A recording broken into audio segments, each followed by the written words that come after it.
This is the story of emancipation, narrated by Elder Aiyegoro Ome. Hello there. Today I'm going to talk, strange enough, about a barrel of rice, but that's where I want to start. Because have you ever seen a barrel of rice under someone's house? Well, I have, more than once.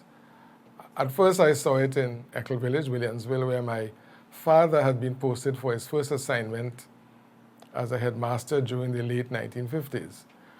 We had lived in Mount Lambert after moving from Tunapuna, and rice was a commodity we were accustomed to buying at the shop. In fact, in Tunapuna, my mother bought her rice at a shop where she had to produce a ration card. I don't know if many of you all remember the ration cards. If my memory serves me right, rice may have been one of the ration items. But if I'm wrong, there was certainly a number of items like butter and cooking oil which were on the ration card. So it was a real culture shock when we arrived in Echo Village and found out that shop rice was a different matter. The community was self-sufficient in rice. Not only was rice grown in the village, but it was milled right there as well. Furthermore, so much rice was harvested that quite a few homes we visited had a barrel of rice stored away. It was a real big barrel that was used for the household. To us, it seemed that only our mother purchased shop rice. But there's more. Rice growing had a distinct ethnic division. Again, unless I was mistaken, the Africans grew hill rice or Creole rice, and the Indians grew lagoon rice. A lagoon was called a kola, and they were dotted throughout the village. In fact, one was very close to our house at the corner of Pune Road near Mr. Dip's shop. Mr. Dip was officially Mr. Dipshan Changur. The hill rice was grown a little further out, nearer places like Hard Bargain. At that time, I did not know the historical explanation for this development, but when I was preparing to teach a class on Indian immigration for the course that I delivered in Caribbean Studies at UWI, I was surprised to find that it was Africans who first brought rice cultivation to Trinidad. They brought hill rice, and that explained why the hill rice was grown close to Hard Bargain.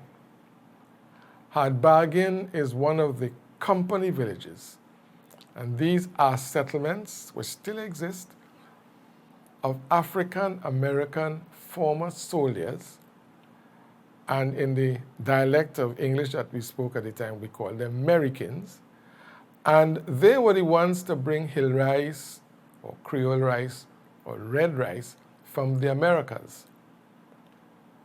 They came to Trinidad around 1816 as a result of the British-American War, because the British offered land in Canada and the Caribbean to African-American soldiers who fought on the British side in that war. The red rice is still being grown, and nowadays a group of agricultural entrepreneurs are selling the Maruga rice. Researchers are also tracing the role that Africans played in introducing rice into the Carolinas in the United States. On the other hand, I learned that the East Indians brought lagoon rice or paddy rice, and the impact of their cultivation was so great that it played an important part in the diversification of agriculture during the late 19th and early 20th centuries. But let me return to the village scene. It was a sight to see the rice laid out on crocus bags, drying in the sun, all along the sides of the road. And then there was the milling. There were 2 millings in the village.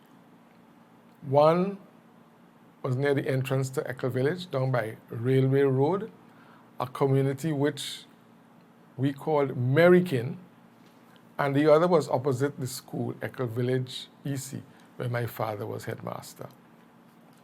My mother had to make her own accommodation with rice in Echo Village She had to learn how to cook the rice from the barrels, and Mrs. Claude Superville's mother had to show her how. It is a fascinating story, and for those of you who are interested in the history of Africans in agriculture, you need to do some work on researching Africans and their rice growing ability from since in Africa, which they brought to the Carolinas, and then from the Carolinas, they brought it here to Trinidad. We will continue to talk. So bring back the old time days. Bring back them old time ways. I know everything must change, but I still love the old time days. It used to be everyone cared for each other, lived like